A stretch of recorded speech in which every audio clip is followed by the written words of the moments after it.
I would not have been president had it not been for my experience in North Dakota. 25-year-old Theodore Roosevelt, a New York aristocrat and rising star in post-Civil War American politics, was a man few would deny had a sense of destiny about him. A respected legislator, recently re-elected to the New York State Assembly, and a published author, he was celebrated by the elite circles of American society. The forces of corruption have held sway for too long. We must act decisively for the good of the people. But a future so meticulously envisioned would abruptly shatter in a matter of hours, rerouting his path toward the untamed wilderness of the West. February 14, 1884. Roosevelt sat at the bedside of his beloved wife, Alice, as she died from Bright's disease, just 2 days after giving birth to their child. Hours earlier, in the same house, his mother, Martha, had died from typhoid fever. Staggered by the double loss, he wrote in his diary, "The light has gone out of my life." Leaving his newborn in the care of his sister, Roosevelt turned toward the Badlands of the Dakota Territory, seeking renewal. I can't bear to speak of her. I don't want to hear her name mentioned. The pain is too great. Having visited the Dakotas a year prior on a buffalo hunt, he knew it as a raw, unforgiving wilderness where ranchers, cowboys, and homesteaders lived by endurance alone. Running Horse returns, jumping through history to witness how the wild frontier shaped a man who would set the standard for future American presidents. Subscribe. Hollywood lost its talent and now churns out soulless reboots rather than bringing us true tales of historic legends.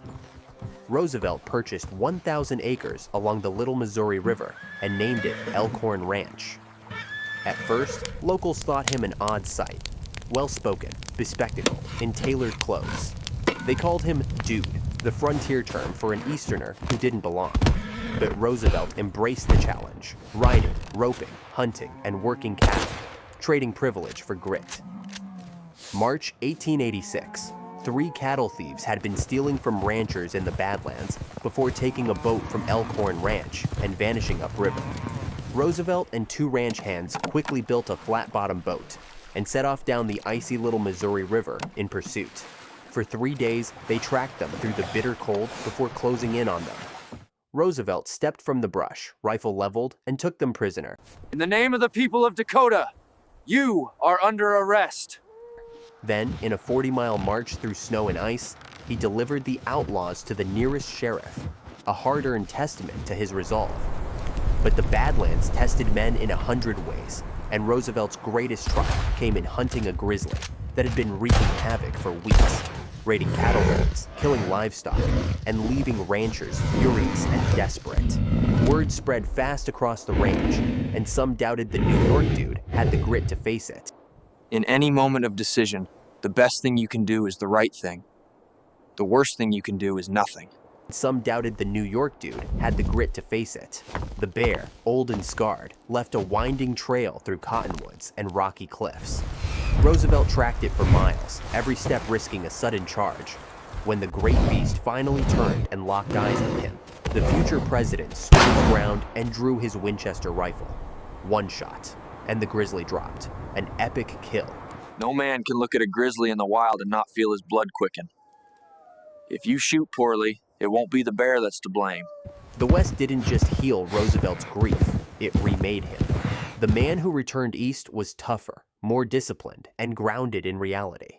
The conservation policies he later championed, along with his famous charge up San Juan Hill in the Spanish-American War as a lieutenant colonel, cemented his determination as a future president of the United States. National parks, wildlife refuges, and forest preservation were born from the harsh lessons he learned in the Dakotas. Today, Theodore Roosevelt National Park in North Dakota preserves the land that shaped him. Running Horse rides on. Y'all joining? 'Cause the fools making movies these days couldn't care less about preserving the real legends of history's past. But we can't let history be forgotten. These are the stories that belong on screen, bigger, bolder, and always epic.